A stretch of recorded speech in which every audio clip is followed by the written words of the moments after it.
Hello friends, तो हम आज करने वाले हैं क्लास 11th की पॉलिटिकल साइंस का chapter number 2 rights in the Indian constitution. Indian constitution में जो दिए गए अधिकार हैं हम उनके बारे में बात करने वाले हैं कि कौन कौन से अधिकार दिए हैं, क्यों दिए हैं, कैसे मिले हैं, ठीक है, और वो क्या इंश्योर करते हैं। तो हम इस चैप्टर में अगर हम इंट्रोडक्शन की बात करें तो हम क्या पढ़ने वाले हैं। तो बेसिकली हमने ये देखा था लास्ट चैप्टर में कि जो हमारा कॉन्स्टिट्यूशन होता है वो गवर्नमेंट पे क्या लगाता है, कुछ रिस्ट्रिक्शंस लगाता है, यानी कि गवर्नमेंट जो मन करे वो नहीं कर सकती, कुछ उनके ऊपर क्या होते हैं, रिस्ट्रिक्शंस होते हैं, ठीक है। उन रिस्ट्रिक्शंस का एक तरीका होता है, उन रेस्ट्रिक्शंस को लगाने का एक तरीका होता है हमें दिए हुए राइट्स, ठीक है। तो अब हम उन्हीं राइट्स के बारे में पढ़ने वाले हैं, ठीक है। अब ये जो राइट्स होते हैं कुछ इस तरह की डिफाइंड चीज़ें होती हैं जिन्हें आप कुछ भी कर लेगा, अगर गवर्नमेंट कुछ भी कर ले भले ही, लेकिन उन राइट्स का हनन नहीं करेगी, ठीक है। बाकी उसका डोमेन पूरा खुला हुआ है, लेकिन कुछ राइट्स ऐसे हैं, कुछ चीज़ें ऐसी हैं जहाँ पे वो रिस्ट्रिक्शंस नहीं लगा सकती, ठीक है। तो ये क्या करता है, इससे क्या सिद्ध होता है कि जो हमारा कॉन्स्टिट्यूशन है वो सिर्फ एक रूल्स इंस्टीट्यूशंस ही नहीं है, लाइक इंस्टीट्यूशंस का ही सिर्फ समूह नहीं है, एक भूल भुलैया नहीं है जिसमें इंस्टीट्यूशन की बात करी जाती है, लेजिस्लेटिव, एग्जीक्यूटिव, जुडिशरी, ये सब, ठीक है। हमें कुछ राइट्स भी मिले हैं जिसके थ्रू ये इंश्योर होता है कि हम भी उनका पालन करेंगे, ठीक है, और गवर्नमेंट भी उनका पालन करेगी। तो इस चैप्टर में आप बेसिकली क्या समझ लोगे, ठीक है, इस चैप्टर में आप समझ लोगे फंडामेंटल राइट्स क्या क्या दिए गए हैं हमारे कॉन्स्टिट्यूशन में, ठीक है। ये इन राइट्स को कैसे प्रोटेक्ट किया जाता है कि अगर कोई इन राइट का हनन करे, हमसे छीने इन अधिकारों को, तो हम क्या कर सकते हैं, हम ये पढ़ेंगे। इसके अलावा पढ़ेंगे किस तरह से जुडिशरी का रोल आता है इसके अंदर, ठीक। इसके अलावा कैसे वो इंटरप्रिटेशन कर सकते हैं राइट्स का, कैसे बताती है वो क्या अधिकार है क्या नहीं है। और लास्ट हम पढ़ेंगे फंडामेंटल राइट्स में और डीपीएसपी में, यानी कि directive principles of state policy, इनके बीच में हम डिफरेंस जानेंगे। देखो बेसिकली अभी आप इसी स्टेज ऑफ स्टडिंग पे अगर आप समझना चाहते हैं तो फंडामेंटल राइट्स होती है वो चीज़ें जो गवर्नमेंट को बताते हैं कि गवर्नमेंट को क्या नहीं करना, ठीक है। लाइक हमारे फंडामेंटल राइट में राइट टू फ्रीडम आता है, राइट टू इक्वालिटी आती है, ये सारी चीज़ें आती हैं जो हमने पढ़ी हैं पहले भी अपनी प्रीवियस क्लासेस में। तो ये जो हमारे 6 मौलिक अधिकार होते हैं, फंडामेंटल राइट्स होते हैं, ये गवर्नमेंट को बताती है कि गवर्नमेंट को क्या नहीं करना, किन के बीच में वो नहीं आ सकती। और डीपीएसपी वो स्टेजेस होते हैं, वो फील्ड होते हैं, वो जोन होते हैं जहाँ पे गवर्नमेंट को कॉन्स्टिट्यूशन ये बताता है कि उन्हें क्या करना है। लाइक पॉवर्टी एलिवेशन के लिए, यानी गरीबी हटाने के लिए काम करना है, हेल्थ सिक्योरिटी के लिए काम करना है, फाइनेंशियल सिक्योरिटी के लिए काम करना है, ठीक है। तो एफआर क्या है, ये बताते हैं कि क्या डोंट्स हैं गवर्नमेंट्स के लिए, और डीपीएसपी बताती है कि गवर्नमेंट के लिए क्या डूज हैं। तो डूज एंड डोंट्स होते हैं डीपीएसपी एंड एफआर बेसिकली, ठीक है। तो अब हम आगे देखते हैं, डीपली पढ़ेंगे कि इंपॉर्टेंस क्या है अधिकारों की। तो आपको दो क्या दे रखे हैं, दो एक केस स्टडी टाइप में दे रखे हैं, ठीक है। जब आप अपने एथिक्स का पेपर भी करते हैं यूपीएससी में, तब आपको कुछ एग्जांपल्स देने होते हैं। तो कुछ एग्जांपल आप यहाँ से कोट कर सकते हैं या फिर आप अपने रियल लाइफ से कोट कर सकते हैं, जहाँ से भी आपको ज़्यादा समझ में आए। तो देखो इंपॉर्टेंस क्या है राइट्स की, एक केस स्टडी दे रखी है कि 1982 में जब एशियन गेम्स होने वाले थे हमारे देश में, तब क्या हुआ, गवर्नमेंट ने बहुत सारे कॉन्ट्रैक्टर्स को कॉन्ट्रैक्ट दिए, किसके लिए, फ्लाईओवर्स बनाने के लिए, स्टेडियम्स बनाने के लिए, ये सारी चीज़ें। अब उन कॉन्ट्रैक्टर्स ने क्या करा, कुछ लेबर फोर्सेज को क्या करा, लेबर को अलॉट किया। ऑब्वियसली वो काम करवाएंगे तो लेबर को अलॉट करेंगे, लेकिन उनकी वेजेस बहुत कम थी, मिनिमम वेजेस से भी कम। लाइक एक प्राइस होता है, एमएसपी होता है, ठीक है, मिनिमम सप्लाई प्राइस, ठीक है। जो एमएसपी वाले रेट होते हैं वो होते हैं मिनिमम वेजेस, आप कम से कम इतने तो दोगे ही, ठीक है, इससे कम आप नहीं दे सकते, ठीक है। ऐसे ही किसानों की फसल को बचाने के लिए कि किसान सही कमा सके, उसमें भी एमएसपी लगता है, ठीक है। तो मिनिमम सपोर्ट प्राइस ऐसे होता है। तो ये जो मिनिमम सपोर्ट प्राइस होता है वो लेबर के लिए भी होता है, लेकिन वो जो मिनिमम वेजेस सेट करी गई है ना, उससे भी नीचे उन्हें पे किया जा रहा है। तो अधिकारों का तो हनन हुआ, यानी कि एक तरह से क्या बात होगी, जैसे बेगार कर रहे हो या फिर फोर्स लेबर कर रहे हो। फोर्स लेबर या बेगार क्या होती है, वो ऐसे काम होते हैं जब लोगों से काम करवाया जाता था लेकिन उन्हें पैसे नहीं मिलते थे। तो ये तो कितना गलत हुआ, ठीक है। फिर उसके बाद क्या हुआ, ये कैसे बात खुली, ये बात तब खुली जब एक सोशल साइंटिस्ट ने एक पिटीशन डाली, ठीक है, सुप्रीम कोर्ट में। उसके बाद सभी लोगों को क्या मिला, वेजेस मिले अपने प्रॉपर, ठीक है। और उनका जो फंडामेंटल राइट का एक्सप्लॉयटेशन हुआ था ना, जो फंडामेंटल राइट मिलता है हमें, राइट अगेंस्ट एक्सप्लॉयटेशन, कि हमारा कोई शोषण नहीं कर सकता, उसके खिलाफ हमारा जो अधिकार होता है उसका वायलेशन हो रहा था। लेकिन सुप्रीम कोर्ट ने फिर इन लेबर्स को क्या दिलवाया, अपना अधिकार दिलवाया। वो कब पॉसिबल हो पाया, पर जब सोशल साइंटिस्ट ने ये स्टडी करा इनके ऊपर, पूरे लेबर वर्क्स के ऊपर, ठीक है, और उसके बाद उन्होंने उस कंडीशन को जाना, ठीक है। तो पहली केस स्टडी तो ये हो गई। दूसरी केस स्टडी कह रहे हैं एक इंसान है, एक ह्यूमन है, मचल लालुंग, ठीक है। वो कहाँ का है, वो असम में रहने वाला है, असम के मोरीगांव डिस्ट्रिक्ट में चुबुरी विलेज का इंसान है, ठीक है। इनके छोटे से इलाके से आता है, 23 ईयर्स का है। उसके ऊपर वो लगा, क्या लगा, मुकदमा दायर हुआ कि उसने कुछ बहुत ही ज़्यादा हानि पहुंचाई है लोगों को, ठीक है, उसने बहुत ही इंजीनियस काम किया है। लेकिन क्या हुआ, और ये प्रूव हो चुका है कि मतलब प्रूव हो पाया कि वो मेंटली अनस्टेबल था, लाइक उसकी दिमागी हालत ठीक नहीं थी, ठीक है। तो उसे आस पास के हॉस्पिटल में दाखिल कर दिया गया, लोकप्रिय गोपीनाथ बारदोली मेंटल हॉस्पिटल में, ठीक है, तेजपुर में। उसके बाद क्या हुआ, उससे बाद में जब ये सारी चीज़ें हुई, उसका केस चला, वो 2005 में केस चलता है और वो 77 एज में बाहर निकलता है। लाइक 25 साल की उम्र में उसे कैद किया गया और 77 साल की उम्र में वो बाहर निकल रहा है। तो आप सोचो कि उसकी तो पूरी लाइफ क्या हो गई, ख़त्म हो गई। और ये कब हुआ, जब उसके वहाँ के डॉक्टर ने, जेल अथॉरिटीज़ ने 2 बार लेटर लिखा, एक बार 1967 में, एक बार 1996 में, ठीक है, लेकिन किसी ने उस पर कोई ध्यान नहीं दिया, ठीक है। उसकी जो जुडिशियल कस्टडी थी वो तब भी नहीं हो पाई, ठीक है। जो जुडिशियल 2005 वाले केस में जब पता चला तब वो 54 साल अपने बिता चुका था, ठीक है, उसकी कभी हियरिंग हुई ही नहीं थी उससे पहले।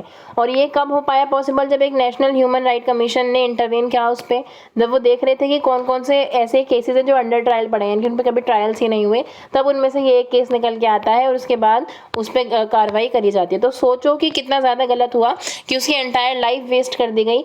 लेकिन हमारा कॉन्स्टिट्यूशन क्या देता है सिटीजनशिप को, इसीलिए सिटीजन्स को क्या अधिकार देता है, right to life and liberty का अधिकार देता है, जो हम डीपली पढ़ेंगे किस तरह से हमारी लाइफ की और लिबर्टी के लिए हमारे पास अधिकार होते हैं, ठीक है। अब क्या है, जो मजहल के साथ हुआ, ये क्या था, ये मतलब एक ऐसी प्रैक्टिस थी जो पॉसिबल नहीं, जो ज़रूरी, मतलब जो गलत थी, और राइट्स हमारी उस चीज़ को ग्रांट करता है, यानी कि जो अधिकार है वो हमें ये अधिकार देते हैं कि हमारे पास अपने जीवन का अधिकार है, वो हमसे कोई ले नहीं सकता। तो उसके साथ ये गलत हुआ, तो इन सारी सिचुएशन से बचने के लिए हमारे पास क्या दिए जाते हैं, राइट दिए जाते हैं। अब वो आपसे क्वेश्चन पूछे लेडी कि आप खुद ही सोचो कि अगर ये जो मार्शल था, जिसका कभी कोई केस ही नहीं हुआ 54 साल में, अगर ये कोई अमीर आदमी होता या पावरफुल पर्सन होता, तो क्या उसके साथ ऐसा होता? या फिर जो लेबर्स के साथ हुआ कि उन्हें मिनिमम वेजेस दी गई, अगर वो लेबर्स ना होते, एक इंजीनियर्स होते, ठीक है, जो वेल अवेयर हैं अपनी सारी चीज़ों को लेके, तो क्या उनके साथ ऐसा होता? ठीक है, तो आपके लिए क्वेश्चन है, तो वो आपको बता रही है कि कितना इंपॉर्टेंट हो जाता है कि इक्वालिटी लाना, कि एजुकेशनल इक्वालिटी भी लाना, इकोनॉमिकल इक्वालिटी भी लाना, जिससे हर तरह के राइट्स को क्या किया जा सके, एक सही ग्राउंड पे, मोरल ग्राउंड्स पे जस्टिफाई किया जा सके। अब देखो फर्स्ट केस में वो बता रहे हैं कि किस अधिकार का वायलेशन हुआ। जब भी किसी भी अधिकार का वायलेशन होता है तो हम उसे कोर्ट में चैलेंज कर सकते हैं, ठीक है।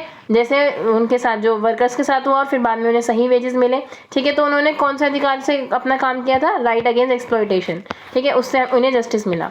तो अब देखो हमारे कॉन्स्टिट्यूशन में क्या दिया गया है, कुछ बिल ऑफ राइट्स दिए गए हैं। बिल ऑफ राइट्स यानी कि अधिकारों का घोषणा पत्र, ठीक है। बिल ऑफ राइट्स क्या है, बेसिकली एक तरह से सेट ऑफ राइट्स हैं जो दिए गए हैं, जो इंश्योर करता है खुद कॉन्स्टिट्यूशन। अब देखो दो तरह के राइट होते हैं, एक है हमारा फंडामेंटल राइट्स जो कि खुद कॉन्स्टिट्यूशन में मेंशन है, ठीक है, और होते हैं हमारे नॉर्मल अधिकार। ये नॉर्मल अधिकार लॉ के द्वारा बनाए जाते हैं और जिस तरह से लॉ को चेंज किया जा सकता है उसी तरह से इन राइट्स पे भी इंटरवीन किया जा सकता है। इसमें अगर किसी गवर्नमेंट को एफआर में इंटरवीन करना है, फंडामेंटल राइट्स में कुछ चेंजेस लाने हैं, तो उन्हें पूरे कॉन्स्टिट्यूशन में चेंजेस लाने पड़ेंगे। अब कॉन्स्टिट्यूशन में चेंज लाना या फिर किसी लॉ में चेंज लाने में क्या अंतर है, ये आप डीपली पढ़ोगे आगे के चैप्टर्स में कि इन्हें कॉन्स्टिट्यूशन में चेंजेस लाने के लिए कि कैसे 2/3 पार्टी का वो चाहिए, वो 2/3 लोकसभा और राज्यसभा में वो चाहिए, परमिशन चाहिए, और यहाँ पे सिर्फ मेजॉरिटी से काम हो जाता है, ठीक है। तो ये सब आप डीपली पढ़ोगे, लेकिन बेसिकली आइडिया क्या है, एफआर इसलिए बनाए जाते हैं जिससे कि लोगों को डेमोक्रेटिक कंट्री में कुछ राइट्स अधिकार दिए जा सके, उन्हें इम्प्लीमेंट किया जाता है। उससे इंश्योर किया जाता है कि जो गवर्नमेंट है वो कभी भी इन अधिकारों को तो छीनेगी नहीं, उन्हें हमेशा रिकॉग्नाइज करेगी, ठीक है। तो ये जो राइट्स होते हैं वो मेंशन होते हैं, उन्हें प्रोटेक्ट करता है खुद कॉन्स्टिट्यूशन, जिन्हें हम बिल ऑफ राइट्स कहते हैं, इनके अधिकारों का घोषणा पत्र कहते हैं।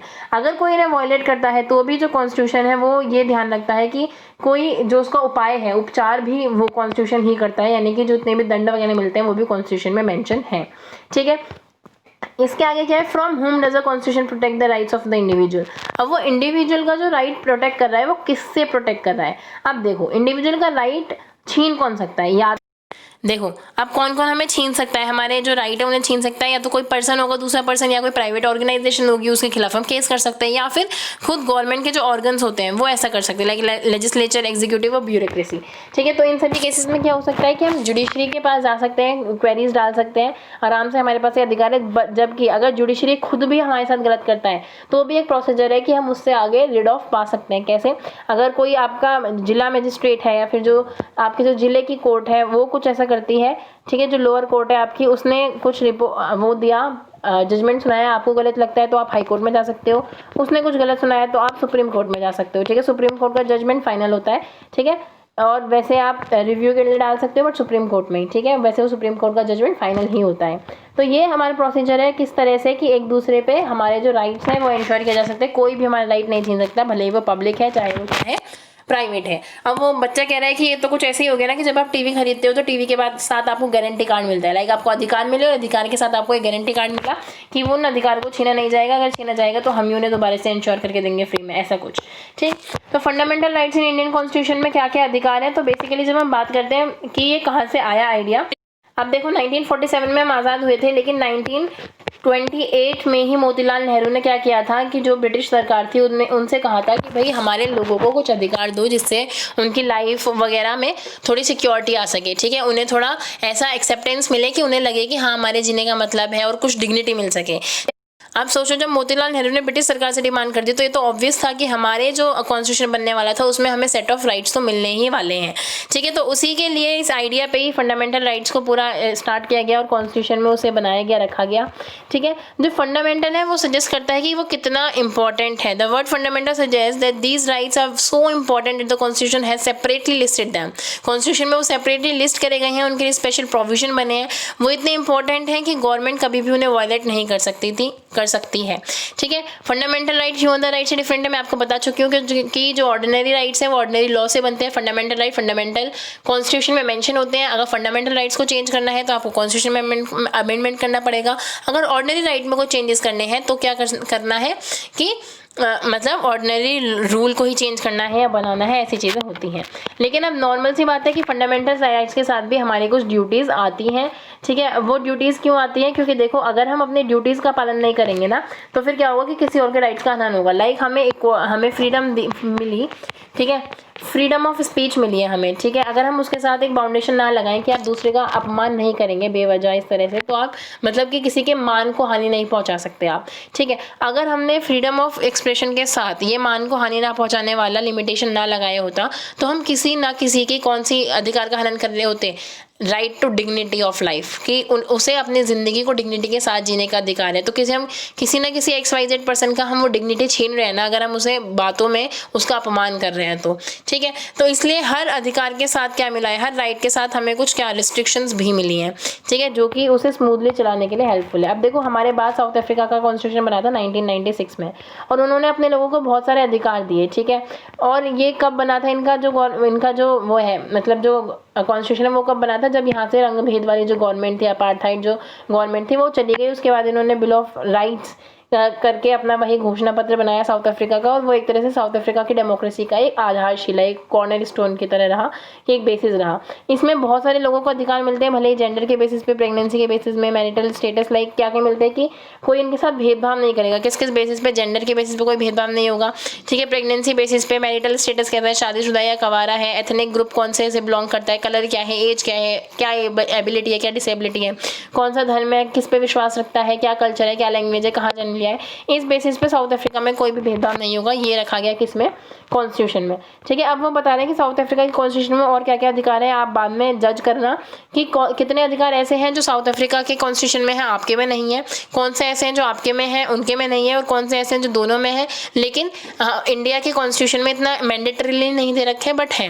ठीक है। देखो राइट टू डिग्निटी, डिग्निटी मान सम्मान के साथ जीवन, राइट टू प्राइवेसी, प्राइवेसी के साथ, जैसे अब देखो राइट टू प्राइवेसी बहुत ज़्यादा चल रहा है इस टाइम न्यूज़ में, क्योंकि अब हम किसका यूज़ कर रहे हैं, ऑनलाइन मीडियम्स का यूज़ कर रहे हैं, तो डाटा स्टोर किया जाता है। तो ये जो बिग डाटा वाली प्रॉब्लम है कि एक कंपनी दूसरी कंपनी को डाटा बेच देती है, एक देश दूसरे देश से खरीद सकता है डाटा, ठीक है। तो ये राइट टू प्राइवेसी के लिए बहुत बड़ा थ्रेट है और ये बहुत ज़्यादा न्यूज़ में है इस टाइम, ठीक है। Right to fair labour practice, की लेबर प्रैक्टिस फेयरली होगी, किसके साथ कोई पार्शलिटी नहीं होगी। हेल्दी एनवायरनमेंट और protection of environment, adequate housing, health care, food, water, social security, childrens को अधिकार, हायर एजुकेशन और बेसिक एजुकेशन का अधिकार, ठीक है। ये सब क्या किन्हें मिलते हैं, साउथ अफ्रीका के लोगों को मिलता है। कल्चर और रिलीजियस और लैंग्वेज की कम्युनिटीज़ का अधिकार और राइट टू इन्फॉर्मेशन, ठीक है। तो इनमें से आपको अब बताना है कि कौन कौन से हमारे में है कौन से नहीं है, तो आपको पता चलेगा चेंजेस। अब हम राइट टू इक्वालिटी की बात करें तो आपको वो दो सिचुएशन फिर से दे रहा है, फिर से दो केस स्टडी जो आपके आपके एथिक्स के पेपर में काम आ सकती हैं।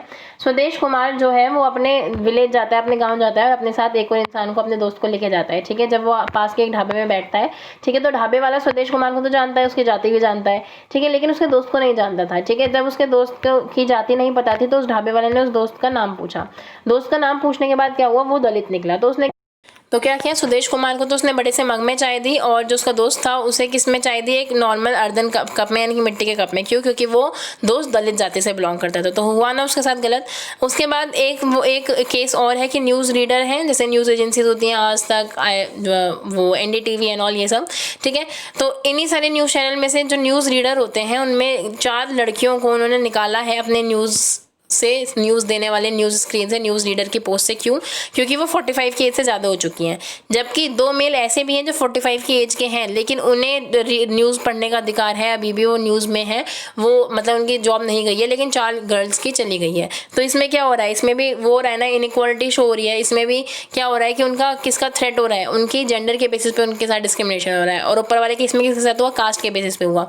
तो इन्हीं सबको रोकने के लिए हमारा कॉन्स्टिट्यूशन हमें क्या अधिकार प्रोवाइड करवाता है। तो देखो, ये आपके 6 फंडामेंटल अधिकार है, के अंदर कौन कौन सा अधिकार आते हैं ये सब मेंशन है, ठीक है, जो कि आपको टाइम के साथ याद हो ही जाएंगे, ठीक है। बाकी आप नोटिस कर सकते हो राइट टू इक्वालिटी में कि कानून के सामने सभी समान होंगे, प्रोटेक्शन मिलेगा, सबको डिस्क्रिमिनेशन नहीं किया जाएगा किसी भी बेसिस पे, कहीं भी आ जा सकते हो आप, ठीक है। आपको हर तरह की पब्लिक अपॉर्चुनिटी मिलेगी। अनटचेबल्स के साथ जो अबॉलिशन, मतलब जो अछूतों वाला व्यवहार होता था, वो अब नहीं होगा। टाइटल्स जो थे उनका एबोलिशन होगा। जैसे पहले टाइटल्स दे रखे थे ना कि कुछ एक प्रिंसली स्टेट है तो वहाँ के महाराजा को नाम देना कि महाराजा धीराज, ये वो, ठीक है। जब आप जो आपने मैंने फर्स्ट चैप्टर में बताया था आपको कि आप कॉन्स्टिट्यूशन वाला चैप्टर देखना, वो कॉन्स्टिट्यूशन संविधान कैसे बना था, RSTV पे सीरीज देखना, तो उसमें भी मेंशन है कि किस तरह से टाइटल्स होते थे पहले और फिर वो हटाए गए, ठीक है। अगर हम राइट टू फ्रीडम की बात करें तो फ्रीडम कहाँ का, स्पीच कुछ भी बोलो, ठीक है, शांति से कहीं भी इकट्ठे हो सकते हो, किसी भी ऑर्गेनाइजेशन से जुड़ सकते हो, किसी भी टेरिटरी में जाके घूम सकते हो, काम कर सकते हो, ठीक है, कहीं भी अपना कोई भी प्रोफेशन और ऑक्यूपेशन लागू कर सकते हो, चला सकते हो, ठीक है। अगर आपने कोई ऑफेंस भी किया है तो उसके रेस्पेक्ट में जो जितने भी आपको प्रोटेक्शन मिल सकते हैं आपको वो मिलेंगी, ठीक है। आप पढ़ोगे कि किस तरह से ऑफेंस के टाइम पे आपको अधिकार मिलते हैं, ठीक है। राइट टू लाइफ होगी, आपके पास पर्सनल लिबर्टी होगी, एजुकेशन का अधिकार होगा। कोई भी अरेस्ट करेगा तो किसी सर्टेन केसेस में ही अरेस्ट करेगा, ये नहीं कि कोई भी आया और आपको अरेस्ट करके चल दिया, भाई उसका मन किया था और वो चल दिया, ऐसा कुछ नहीं होने वाला, ठीक है। अगर आप राइट अगेंस्ट एक्सप्लॉयटेशन की बात करोगे तो जो ह्यूमन ट्रैफिकिंग होती है, यानी कि जो इंसानों को खरीदा और बेचा जाता है, वो प्रोहिबिट है, यानी कि वो कोई नहीं कर सकता, ठीक है। बच्चों को कोई डेंजरस जॉब्स में नहीं डाल सकता। धर्म के आधार पर हमें वो मिलती है कि हम कुछ भी प्रैक्टिस कर सकते हैं, ठीक है। कोई भी धर्म जिसे हम चाहें उसे मैनेज कर सकते हैं, उसे प्रमोट कर सकते हैं, ठीक है। उसके लिए एजुकेशन इंस्टीट्यूशन खोल सकते हैं, ठीक है। जैसे आप बहुत सारे स्कूल देखते हो, जैसे मस्जिद में आपको अलग स्कूल्स देखने को मिलते हैं, ठीक है। आपको हिंदू धर्म से रिलेटेड भी स्कूल्स देखने को मिलते हैं, ठीक है। कुछ मतलब जैसे RSS एसोसिएटेड स्कूल्स होते हैं। तो ये सब क्या है, हमारा अधिकार है, लाइक लोगों का अधिकार है कि वो अपने धर्म के कोई भी स्कूल देख सकते हैं। जैसे आपको क्रिश्चियन स्कूल्स मिलेंगे जो कि चर्चेज ने खोल रखे होंगे, आपको मुस्लिम स्कूल मिलेंगे, ठीक है, आपको हिंदू स्कूल्स मिलेंगे, सिख के अलग आपको प्राइवेट स्कूल इस तरह से मिलेंगे, ठीक है। तो वो उनकी चॉइस है, वो अधिकार देता है हमें संविधान, ठीक है। कल्चरल एजुकेशनल राइट, यानी कि पढ़ाई लिखाई का, कि आप कोई भी लैंग्वेज पढ़ सकते हो, आप अपना कल्चर इंपॉर्टेंस बचा सकते हो। इस वाले एजुकेशनल राइट में ध्यान रखना कि इसमें कल्चर से रिगार्डिंग है, और यहाँ वाला जो फ्रीडम है, राइट टू फ्रीडम, यहाँ पे आपको एजुकेशन जो दे रखा था वो पढ़ाई से रिलेटेड था। इसमें क्या है, माइनॉरिटीज़ अपने एजुकेशन इंस्टीट्यूशन खोल सकते हैं। ये जो एजुकेशन इंस्टीट्यूशन की बात ऊपर करी गई है वही थोड़ा इस्टेब्लिश करके यहाँ नीचे बात करी जाती है।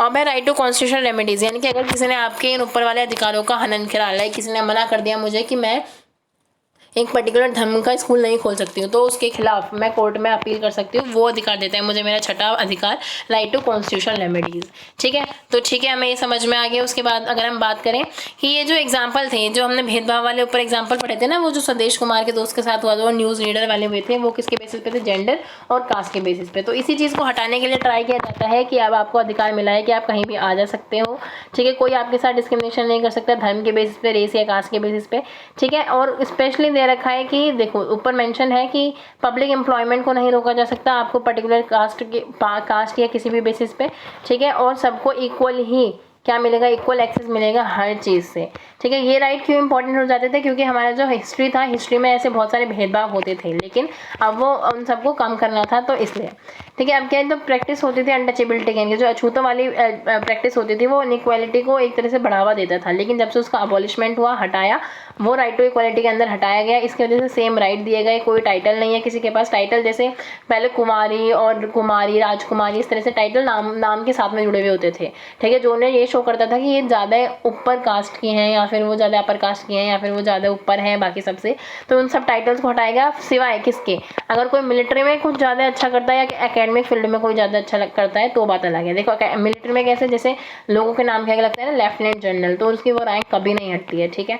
क्यों नहीं हटती है? क्योंकि उसने मिलिट्री में अपना कुछ एक्सपोजर बढ़ाया है। अगर आप एकेडमिक फील्ड की बात करें तो जैसे कोई नोबेल प्राइज़ विनर होता है तो हमेशा अगर उसका नाम लिखा जाएगा तो नोबेल प्राइज़ विनर दिस। अगर पद्म भूषण, भारत रत्न कुछ भी मिलेगा तो उसके नाम से वो टैग हटाया नहीं जाता है। तो वो किसके बेसिस पे, वो काम के बेसिस पे हो, इसलिए वो टैग वैलिड है। लेकिन जो जन्म के बेसिस पर टैग लगे हुए थे ना पहले से, राजकुमारी ये, महारानी ये और ये सब, ये सारे टैग हटाए गए, ठीक है। इसकी वजह से क्या शो होता है कि डिग्निटी और स्टेटस में इक्वालिटी आती है, जिससे कि सच्चा जो ट्रू डेमोक्रेसी है वो सेट होती है।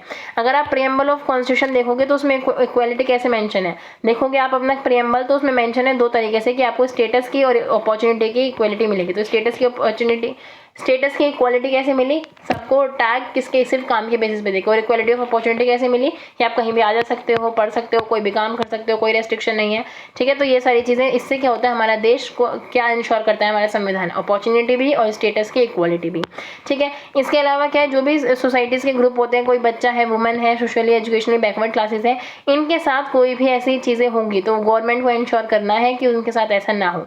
तो आपने शब्द सुना होगा रिजर्वेशन, जो रिजर्वेशन है वो इन्हीं लोगों को सपोर्ट करने के लिए है। लाइक आप इक्वालिटी ऑफ स्टेटस तभी तो दोगे जब आप उन सबको एक सेम सिचुएशन पे, एक सेम पोजीशन पे खड़ा करते हो। अगर कोई इतना लंबा है, ठीक है, कोई इतना सा है, ठीक है, कोई इतना सा है और कोई इतना लंबा है, ठीक है, ठीक। और यहाँ पे आपने एक फोटो देखा होगा कि यहाँ पे उन्हें क्या देखना है, एक स्टेडियम में कुछ देखना है। तो स्टेडियम यहाँ है, ठीक है, ये जो मैंने पूरा डार्क कर दिया, यहाँ स्टेडियम है, ठीक है। तो ये वाला जो देख पा रहा है, ये छोटा है, ये और छोटा है, ये ज़्यादा लंबा है। तो इन सबको इक्वल करने के लिए रिजर्वेशन की जरूरत है ना। कैसे कि आप इसे थोड़ा सा स्टूल प्रोवाइड करो तो ये थोड़ा ऊपर आएगा तो ये देख पाएगा, इसको डबल स्टूल प्रोवाइड करो फिर ये और ऊपर आएगा तो ये देख पाएगा, इससे कहो कि भाई तो थोड़ा सा झुक जा नीचे को, तब वो देख पाएगा, ठीक है। तो ये क्या है, एक तरह से रिजर्वेशन ही तो देना हुआ, एक स्टूल देना, दो स्टूल देना, ठीक है। तो रिजर्वेशन क्या काम करता है, जो अनइक्वालिटीज है सोसाइटी में उन्हें कम करने के लिए। और ये आर्टिकल 16 के 4 पार्ट में पूरा क्लियरली गिवन है कि कोई भी, ये जो आर्टिकल है यानी कि जो पूरा आर्टिकल इक्वालिटी की बात करता है वो किसी भी तरह से सरकार को नहीं रोकता रिजर्वेशन से। Nothing in this article shall prevent the state, कुछ भी इस आर्टिकल का स्टेट को, राज्य को नहीं रोकता है ऐसा कोई भी प्रोविजन बनाने के लिए जिसमें कि वो फेवर करे किसी भी बैकवर्ड क्लास को, यानी कि वो फेवर कर सकता है किसी भी तरह से। जो राइट टू इक्वालिटी है यानी कि समानता का अधिकार है, वो आपको नहीं रोकता है किसी को भी रिजर्वेशन देने से। क्यों? क्योंकि स्टेट ये तभी करता है जब किसी को एडिक्वेटली रिप्रेजेंटेशन नहीं मिलता है, तो उसे सही रिप्रेजेंटेशन देने के लिए रिजर्वेशन ज़रूरी है। कई बार क्वेश्चन भी करते हैं कि हम वैसे तो इक्वालिटी की बात करते हैं, वैसे आप उन्हें रिजर्वेशन देते हो, तो उसका रीज़न है कि रिजर्वेशन क्यों दिया जाता है, आपके बराबर लाने के लिए, ठीक है। अब यू आर द जज, अगर आप जज हो तो यहाँ पे आपके सामने क्या दे रखा है, एक कंडीशन दे रखी है कि आपको एक पोस्ट कार्ड मिला है जिसमें लिखा है कि एक दलित मेंबर ने लिखा है पूरी डिस्ट्रिक्ट में उड़ीसा के, ठीक है, कि हमारे जो लोग हैं, मतलब हमारे जो बच्चे वगैरह हैं वो अच्छे खासे पढ़े लिखे हैं, लेकिन उड़ीसा में एक कल्चर है कि हम लोगों को अपर कास्ट वाले जो दूल्हा दुल्हन होते हैं, इनकी जब भी वहीं कोई अपर कास्ट की मैरिज होती है, शादी होती है, तो हमें जाना होता है दूल्हे के, और दूल्हे के जो गेस्ट होते हैं उनके पैर धोने होते हैं, ठीक है, और उसके बाद वो चीज़ें चलती हैं। और अगर हम लोगों ने मना कर दिया तो हमारी वुमेंस को पीटा जाता है और उन्हें नंगा घुमाया जाता है, ठीक है। तो आप अगर जज होते तो आप इस टाइम क्या करते कि आप उसे सही कह देते, सही तो बिल्कुल भी नहीं है, तो आप एज अ जज क्या करते, ये पूछा गया। अब देखो, अभी जो हम आगे भी पढ़ने वाले हैं कि आपको प्रोटेक्शन ऑफ लाइफ देता है आर्टिकल 21। आर्टिकल 21 क्या कहता है कि आपको जीवन का अधिकार है, आपको पर्सनल लिबर्टी है, यानी कि आपके पास पर्सनल स्वतंत्रता है, किसी भी पर्सन को उसकी लाइफ से हाथ हाथ नहीं गंवाया जाना चाहिए, यानी कि आप किसी भी पर्सन की हत्या नहीं कर सकते हो, किसी भी पर्सन से उसकी ज़िंदगी नहीं छीन सकते हो, किसी से भी अपनी पर्सनल लिबर्टी नहीं छीन सकते हो, यानी कि उसका जो अपना फ्रीडम का क्षेत्र है उसे नहीं छीना जा सकता है, सिवाय किसके, अगर लॉ के द्वारा कुछ करा गया है तो, यानी कि अगर वो कोई अपराधी है और लॉ के द्वारा उसे कोई दंड मिला है तब तो उसे असैसिनेट भी किया जा सकता है, उसे मारा भी जा सकता है, ठीक है। लेकिन अगर लॉ के द्वारा कोई भी उसने गलत काम नहीं किया है और लॉ उसे नहीं कहता है कि आप किसी की लाइफ को छीनो या फिर किसी की पर्सनल लिबर्टी को छीनो, यानी कि आप किसी को ऐसे ही कैद में नहीं डाल सकते हो, लेकिन हाँ, अगर लॉ के तहत उसने कुछ गलत काम किया होगा तो उसकी वो लिबर्टी छीनी जा सकती है। अब देखो राइट टू फ्रीडम की बात करते हैं, यानी कि आपको अधिकार है क्या कि आप फ्रीडम ऑफ थॉट, यानी कि आप कुछ भी विचार कर सकते हो, एक्सप्रेस कर सकते हो, एक्शन कर सकते हो। लेकिन इसका मतलब ये नहीं है कि आपका जो मन करे आप वो करो, ठीक है। कुछ भी नहीं कर सकते हो आप, ठीक है। और वो कुछ भी की डेफिनेशन बहुत अलग अलग हो जाती है, इंटरप्रिटेशन बहुत अलग अलग हो जाती है। क्यों नहीं कर सकते? क्योंकि अगर आपने ऐसा किया तो आप किसी और के फ्रीडम को हनन कर रहे होगे, किसी और के फ्रीडम का हनन कर रहे होगे। तो उसे इंश्योर करने के लिए कि हर किसी को फ्रीडम मिल सके बिना किसी और के फ्रीडम को हनन करे हुए, तो थोड़े से रेस्ट्रिक्शन के साथ उसे फॉलो किया जाता है। तो जैसे अगर हम राइट टू लाइफ और पर्सनल लिबर्टी की बात करें तो क्या होता है यहाँ पे, तो देखो हम बात करने जा रहे हैं राइट टू लाइफ और पर्सनल लिबर्टी की, यानी कि किसी की राइट टू लाइफ को, पर्सनल लिबर्टी को नहीं छीना जा सकता है। इसका मतलब ये हुआ कि आप किसी को यूं ही अरेस्ट नहीं कर सकते हो बिना किसी ग्राउंड दिए, बिना किसी रीज़न दिए, ठीक है। आपको एक डेफिनेट रीज़न देना होगा और उसे अरेस्ट करने के बाद भी उसके पास अधिकार होगा कि आप वो अपना पसंद का लॉयर से अपना केस लड़वा सकता है, ठीक है। इसके अलावा अगर आपको किसी पुलिस ने कैद कर लिया है, मतलब पुलिस वाले अरेस्ट करके ले गए हैं, तो जिला मजिस्ट्रेट के सामने 24 घंटे के अंदर उसे पेश करना ज़रूरी होता है। उसके बाद जिला मजिस्ट्रेट ये इंश्योर करता है कि क्या उसका अरेस्ट करना ठीक था या नहीं था, ठीक है। ऐसा क्यों होता है? ऐसा नहीं है, ये पुलिस पे रिस्ट्रिक्शन लगाता है कि इसका मतलब ये है कि पुलिस खुद ही जो उसका मन करेगा उसे नहीं उठा के ले जाएगी, क्योंकि उसे भी जिला मजिस्ट्रेट के सामने, इनके जो डीएम एसडीएम होते हैं, जो आईएएस ऑफिसर होते हैं वहाँ के, उनके सामने उन्हें दिखाना पड़ता है, ठीक है। ये राइट क्या गारंटी करता है कि किसी भी इंडिविजुअल की लाइफ को ऐसे नहीं ले लिया जाएगा, ठीक है, ठीक है। एक वाइडर एप्लीकेशन के लिए यूज़ किया जाता है। अगर ये रिस्ट्रिक्शंस ना हो तो क्या हुआ कि क्या होता है कि कभी कभी क्या हो सकता है कि उनका वायलेशन किया जाए, ठीक है, ह्यूमन डिग्निटी पे बात आ जाए। और इसी के साथ साथ सुप्रीम कोर्ट ने भी टाइम पे क्या करा है, इसके जो एरिया है उसे बढ़ाया है, इसके साथ ह्यूमन डिग्निटी को जोड़ा है कि आप अगर ऐसे ही किसी को अरेस्ट कर लोगे तो ह्यूमन डिग्निटी कहाँ बची, ठीक है। उसके साथ तो शोषण हो गया, ठीक है। तो ये शोषण वाले जो एक्सप्लॉयटेशन वाला अधिकार है वो भी देता है, ह्यूमन डिग्निटी भी देता है, ठीक है। राइट टू शेल्टर, लाइवलीहुड चलाना, ये सारी चीज़ें, मतलब लिविंगहुड चलाना, लाइवलीहुड चलाना, ये सारी चीज़ें भी इसमें मैंशन होती हैं, ठीक है। तो सुप्रीम कोर्ट क्या करता है, राइट्स को के एरिया को डिफाइन करता है जगह जगह। एक प्रिवेंटिव डिटेंशन भी होता है। अब देखो अगर किसी ने कोई वो कर लिया, यानी कि किसी ने कोई गुनाह कर दिया, तब तो उसे पनिशमेंट मिलेगा ही। लेकिन ऐसा भी प्रावधान है कि अगर किसी को शक है कि वो ऐसा गलत काम कर सकता है और उससे पहले ही उसे अगर अरेस्ट कर लिया जाए, उसे हम प्रिवेंटिव डिटेंशन कहते हैं। यानी कि प्रिवेंशन के तौर पर अगर हमने किसी को डिटेंशन में ले लिया है अपने। अब अगर आप देखोगे कि जब हम देखते हैं कि आर्टिकल 370 अबॉलिट होता है जम्मू कश्मीर से, तो जम्मू कश्मीर के जो लोकल लीडर्स होते हैं उन्हें प्रिवेंटिव डिटेंशन एक्ट के तहत क्या करती है, सरकार जब्त कर लेती है। लाइक सरकार को होम प्रिजन में डाल देती है, उन नेताओं को सरकार क्या करती है, होम प्रिजन में डाल देती है या फिर खुद जेलों में डाल देती है। तो ये प्रिवेंटिव डिटेंशन क्या होता है कि इसलिए होता है कि किसी भी अनलॉफुल एक्टिविटी को ना करने दिया जाए, यानी कि कुछ ऐसा गैरकानूनी ना कर दें वो जिससे कि मास पे, यानी कि जो पब्लिक है उस पर उन्हें कोई दिक्कत हो, ठीक है। तो बेसिकली अगर कुछ ऐसा होता है तो उसे मैक्सिमम 3 महीने तक बढ़ाया जा सकता है। सिर्फ 3 महीने तक आप उन्हें प्रिवेंटिव डिटेंशन में रख सकते हो। ये नहीं है कि आप 3 महीने से ज़्यादा उन्हें बस सड़ाए जा रहे हो कह के कि तुम कुछ गलत कर सकते हो इसलिए हमने रख रखा है, तो ऐसा नहीं हो सकता, ठीक है। तो इसका एक वाइड स्कोप होता है कि गवर्नमेंट इसे अपने फ़ायदे में यूज़ कर ले या फिर कुछ ऐसा जो कि वो क्वेश्चन कर रहे हो और वो क्वेश्चन करने से रोका जाए। ऐसा कई बार देखने को मिला है और ऐसा कई बार होता है। तो वो इंश्योर करना होता है कि उसका मिसयूज़ ना हो। ये इंश्योर कैसे होता है कि जितने भी सेफ गार्ड वगैरह हैं ये हैं, लाइक सुप्रीम कोर्ट उसका ध्यान रखे, क्योंकि राइट टू लाइफ और पर्सनल लिबर्टी से बहुत ज़्यादा थ्रेटन होती है, लेकिन स्टिल ये राइट दिया गया है। क्योंकि अगर कोई ये है कि आपको पता चल जाए कि कोई बॉम्ब फोड़ने वाला है, आपको पता है ये पर्सन बॉम्ब फोड़ने वाला है, लेकिन बताओ आपको पता है कोई ए पर्सन है वो बॉम्ब फोड़ने वाला है, लेकिन आप उसे अरेस्ट नहीं कर सकते क्योंकि उसने बॉम्ब फोड़ा नहीं है। मतलब आप वेट करोगे कि वो 10 लोगों को मारे तब मैं इसे अरेस्ट करूँ। तो कोई ऐसी सिचुएशन ना हो, इसलिए ये एक्ट बनाया गया था, इसलिए ये प्रावधान है, ठीक है। लेकिन स्टिल इसका मिसयूज़ भी होता है, तो आपको ये इंश्योर करना होता है कि आप लोग एक्टिव रहें, ठीक है। आप गवर्नमेंट को एक्टिव रखें, एज एन सिटीजन आप एक्टिव रहें कि ऐसी गलत चीज़ें ना हो, ठीक है। अगर आप अदर फ्रीडम्स की बात करें तो आपको क्या क्या फ्रीडम मिलती है, तो हर सब्जेक्ट से रिलेटेड क्या होता है, एक रेस्ट्रिक्शन लगी हुई है, ठीक है। आपके अधिकार में क्या है कि आपको जहाँ अधिकार दिया गया है उसी आर्टिकल के लास्ट में उसकी रेस्ट्रिक्शन भी दी गई है, ठीक है। तो कुछ नेताओं ने उस पर भी क्वेश्चन उठाए थे कि संविधान सभा में कि भाई ऐसा कैसा है कि आपने इतने कम अधिकार दिए हैं, उस पर भी रेस्ट्रिक्शन लगाई हैं। तो ये ऐसे भी बहुत ज़्यादा डिबेट्स हुई हैं, ठीक है। जैसे right to freedom of speech है तो उसमें भी दे रखा है कि आप कुछ ऐसा नहीं बोलोगे कि जो पब्लिक ऑर्डर को, पीस को और मोरालिटी को हार्म करे, लाइक शांति को भंग कर दे। आप शांति के साथ चीज़ें करोगे, ठीक है। अब फ्रीडम ऑफ असेंबली भी कब है, लाइक आप इकट्ठे भी कब हो सकते हो, शांति से इकट्ठे हो सकते हो, बिना हथियारों के इकट्ठे हो सकते हो, ठीक है। कुछ टाइम ऐसा भी हो जाता है कि गवर्नमेंट क्या लगाती है, धारा 144 लगी हुई है, आपने बहुत सुना होगा, और इस टाइम तो बहुत ही लगी थी CAA NRC के केस में, ठीक है। जगह जगह लगी है, ठीक है।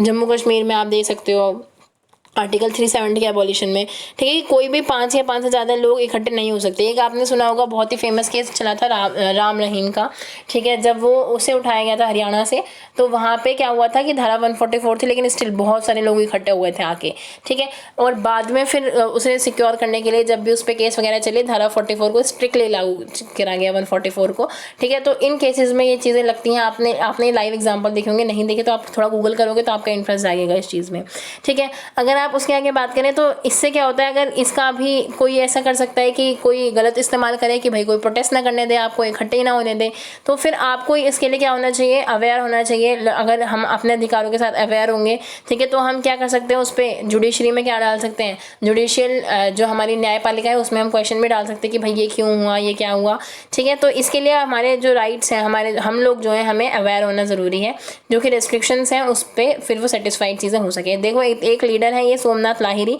इन्होंने कहा है कि एक तो हमारे संविधान में हमने अधिकार इतने कम दिए हैं, ऊपर से हर अधिकार में क्या है कि ऊपर जो हम अधिकार देते हैं नीचे ये कैसा प्रावधान दे देते हैं जो उस पूरे अधिकार को छीन लेता है। तो हम क्या लोगों के साथ मजाक करें, बल्कि हमें और अधिकार इन्हें देने चाहिए। तो अपने अपने व्यूज़ है, संविधान सभा की डिबेट में से एक स्ट्रक्चर, एक बात इनकी लेके आई गई है कि हमें कुछ ऐसी चीज़ें भी लानी चाहिए जो फंडामेंटल राइट को और ज़्यादा स्ट्रॉन्ग करें।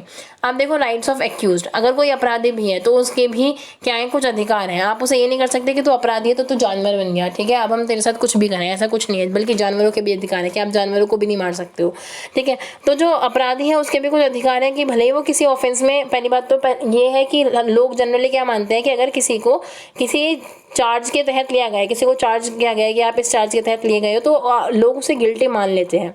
तो समझने वाली बात यह है कि अगर किसी के ऊपर कोई चार्ज लगा है, वो गिल्टी तब तक नहीं है जब तक कोर्ट ऑफ लॉ यानी कि कोर्ट उसे गिल्टी प्रूफ नहीं कर देता। वो बिल्कुल अपराधी नहीं माना जाएगा तब तक जब तक कोर्ट उसे प्रूफ नहीं कर देता वो गिल्टी नहीं है, ठीक है। आप देखते हो कि कई बार लीडर्स का मिसयूज़ करते हैं कि उनके पास केसेस चलते रहते हैं बट प्रूफ ही नहीं होते, तो वो गिल्टी होती ही नहीं है। बट ये बनाया क्यों गया था, ये बनाया इसलिए गया था कि कोई भी जो वो है, कोई भी बेगुनाह है, उसके साथ कुछ गलत ना हो कि कोई भी उसके ऊपर फेक केस ठोक दे, ठीक है, और उसके बाद उसे गिल्टी करके उसे गुनाह दे दें, सज़ा दे दें, तो ऐसा ना हो इसलिए ये बनाया गया था। तो देखो मिसयूज़ हर किसी के होते हैं, वो डिपेंड करता है कि हमारी एजुकेशन लेवल क्या है, हमारी अवेयरनेस कितनी है, ठीक। तो जो एक्यूज़ है यानी कि जो अपराधी हैं उन्हें क्या क्या अधिकार मिलते हैं कि किसी को एक अपराध के लिए बार बार पनिशमेंट नहीं दी जा सकती। मान लो उसने 7 करोड़ की चोरी करी, उसके लिए कुछ पर्टिकुलर सज़ा थी। ये नहीं है कि जब उसने वो पर्टिकुलर सज़ा काट ली उसके बाद भी आप उससे कहो चल बेटा तो दोबारा आ जा जेल में, तूने 7 करोड़ की चोरी करी थी, ऐसा कुछ नहीं है। एक सज़ा एक ही बार मिल सकती है एक ऑफेंस की। इसके अलावा किसी को भी उसकी डेट से पिछली डेट से उसे इलीगल नहीं बनाया जा सकता। यानी कि अगर कोई ऑफेंस हुआ है 10 तारीख को, कोई मर्डर हुआ है 10 तारीख को, कुछ हुआ है 10 तारीख को, तो आप उसे 9 तारीख से नहीं कह सकते कि 9 तारीख से उसे जेल में डाल दिया जाए। या फिर कहने का मतलब आप ये नहीं कह सकते कि आप डेट बढ़ा नहीं सकते कि उसने उस ज़्यादा टाइम पे कराई। या फिर कोई चीज़ ऐसी थी जो अब तक लीगल थी और अब इलीगल हो गई, ठीक है। मान लो कोई भी फॉर एग्जाम्पल कि जाना अभी तक जब तक लॉकडाउन नहीं था तो कहीं घूमना लीगल था, ठीक है, उसके बाद 10 तारीख से मान लो कि वो इलीगल हो गया, तो आप ये नहीं कह सकते कि वो 9 तारीख को गया था इसलिए भी उसे सजा दो क्योंकि 10 तारीख को वो चीज़ इलीगल है। तो जब चीज़ वो इलीगल हुई, जब वो गलत हुई, सिर्फ आप तभी से ही उस पर पनिशमेंट दे सकते हो, बैक डेट से नहीं दे सकते हो। उसके अलावा किसी भी पर्सन को ये नहीं कहा जा सकता कि भाई तो अपने खिलाफ खुद ही सबूत ला और उसके बाद हम कुछ करेंगे काम, ठीक है। तो किसी को भी ये आप फोर्स नहीं कर सकते कि वो अपने खिलाफ खुद ही सबूत लाएगा, तो फिर ये तो आप उसे मेंटली टॉर्चर करने वाली बात हो गई ना। अब देखो राइट अगेंस्ट एक्सप्लॉयटेशन, हम जानते हैं कि पहले हमारे सोसाइटी में बहुत ज़्यादा था बेगार और फोर्स लेबर कि ज़बरदस्ती उनसे काम करवाया जाता था, उन्हें सैलरी भी नहीं मिलती थी। उस चीज़ से रोकने के लिए क्या हुआ, अब एक्सप्लॉयटेशन के खिलाफ अधिकार मिला, ठीक है। इसके अलावा ह्यूमन्स को बेचा जाता है, खरीदा जाता है, उस चीज़ को रोकने के लिए कॉन्स्टिट्यूशन में अधिकार आया, ठीक है। इससे क्या होता था पहले कि मनी लैंडर जो वेल्दी पर्सन पढ़े लिखे नहीं जो पैसे वाले लोग होते थे वो बॉन्डेड लेबर करवाते थे। कभी कभी अब भी ये कंटिन्यू है, जैसे जहाँ ईंट बनाने का ईंट भट्टे का काम होता है वहाँ पे भी, लेकिन अब क्या है ये पनिशेबल है। अगर कोई उस वहाँ पे केस कर देगा तो अब वो बच नहीं सकता, ठीक है। अब क्या है कॉन्स्टिट्यूशन ये भी कहता है कि जो वो है कि जो चिल्ड्रन है उन्हें कोई एम्प्लॉयमेंट नहीं देगा 14 साल की उम्र से नीचे, खासकर डेंजरस इलाकों में कोई भी जॉब्स वगैरह फैक्ट्रीज वगैरह में उन्हें काम नहीं देगा। उनके लिए जो राइट टू एजुकेशन है वो बाउंड कर दिया गया है, जिसकी वजह से ये जो फंडामेंटल राइट है वो इंश्योर हो पा रहा है। लाइक राइट टू एजुकेशन कि सबको पढ़ाओ, ये तभी तो इंश्योर होगा जब आप कहो कि कोई काम करने नहीं जाएगा। अगर आपने ये भी अलाउ कर रखा है कि काम भी कर सकते हो पढ़ाई भी कर सकते हो, तो गरीब इंसान तो सिर्फ मतलब काम ही करवाएगा, पढ़वाएगा थोड़ी ना। जब आपने ये इंश्योर करा कि ये काम तो आप कर ही नहीं सकते, आप सिर्फ पढ़ाओगे, तब ये इंश्योर हुआ पढ़ाने का वाला काम स्पेशली। तो राइट टू एजुकेशन किसे मोटिवेट करता है, किस चीज़ को बढ़ाता है, ये जो अगेंस्ट है ना, यानी कि काम कराने के अगेंस्ट वाला जो अधिकार है उसे स्टार्ट करवाता है। तो एक अधिकार दूसरे अधिकार को प्रमोट करता है। इस फोटो में देखो वो बेचारा काम कर रहा है एक बच्चा, तो किसका अधिकार होता है? एक तो वो राइट टू एजुकेशन का हनन हो रहा है कि उसे पढ़ने नहीं दिया जा रहा, ठीक है। ठीक, और इसके अलावा वो कुछ नुकीली चीज़ों से काम कर रहा है जो कि उसके लिए सेफ भी नहीं है, ठीक है। अगर हम आगे देखें, right to freedom of religion, हमारे पास हमारे धर्म को मानने का अधिकार है। हम चाहे किसी भी धर्म को मान सकते हैं, ठीक है। हम अपने खुद के धर्म को मान सकते हैं, हमारी चॉइस है। और ये डेमोक्रेसी का बहुत ही बड़ा प्रतीक है, ठीक है, कि हमारे यहाँ क्या है, डेमोक्रेसी है। पहले क्या होता था कि रूलर्स और एम्परर्स जो होते थे वो अपने एरिया में अपने ही धर्म को प्रेवलेंट समझते थे, अपने ही धर्म के लोगों को बहुत ज़्यादा एडवांटेज देते थे, बाकी किसी को कोई एडवांटेज, कोई इंपॉर्टेंस नहीं मिलती थी। अगर कोई इंसान है वो किसी एक पर्टिकुलर रूलर के टाइम पे खुश रहना चाहता है तो या तो वो अपना धर्म परिवर्तन करवा ले या फिर वो उन्हीं कष्टों को सहता रहे, ठीक है। तो क्योंकि हमारा देश डेमोक्रेटिक देश बना, तो इसलिए ये जो right to freedom of religion है उसे बहुत ज़्यादा इंपॉर्टेंस मिलेगी कि किसी को किसी धर्म के आधार पे कोई प्रेफरेंस नहीं मिलेगी, किसी को किसी धर्म के आधार पे डिस्क्रिमिनेट नहीं किया जाएगा। जो भी होगा एक गुण व्यक्ति के काम के आधार पे होगा, यानी कि कोई डिग्निटी, कोई उसका जो नाम है वो मैटर नहीं करता है, डिग्निटी नहीं, नाम उसका मैटर नहीं करता है, ठीक है। तो ये हमारा पार्ट 1 यहाँ कंप्लीट होता है। पार्ट 2 हम नेक्स्ट वीडियो में पढ़ेंगे। आपकी कोई क्वेरीज हो तो आप पूछ सकते हो। हमने देखा इसमें right to freedom of religion कैसे होता है, हमें राइट अगेंस्ट एक्सप्लॉयटेशन कैसे मिला, राइट ऑफ एक्यूज क्या है, ठीक है, अदर फ्रीडम्स क्या है, हमारी प्रिवेंशन डिटेंशन का क्या केस है, कैसे उसे एक्सप्लॉइट किया जा सकता है, राइट टू लाइफ और पर्सनल लिबर्टी क्या है, राइट टू फ्रीडम क्या है, ठीक है। आर्टिकल्स पढ़े हमने, आर्टिकल को पर्टिकुलरली कोट किया गया है इसमें संविधान से ही लेकर, ठीक है। फिर इसके अलावा हमने पूरा कॉन्स्टिट्यूशन में पूरे हमने अपने 6 फंडामेंटल राइट्स देखे। उसके अलावा राइट टू इक्वालिटी को हम डीप्स में पढ़ रहे थे, ठीक। और फंडामेंटल राइट को कॉन्स्टिट्यूशन में कैसे रखा गया, क्यों रखा गया, बिल ऑफ राइट्स क्या है, ठीक, और इंपॉर्टेंस ऑफ राइट्स क्या है, आखिर राइट्स की जरूरत क्या थी, ये सब हमने पढ़ा। आपकी कोई क्वेरी हो तो आप पूछ सकते हैं। Till then bye bye, stay tuned.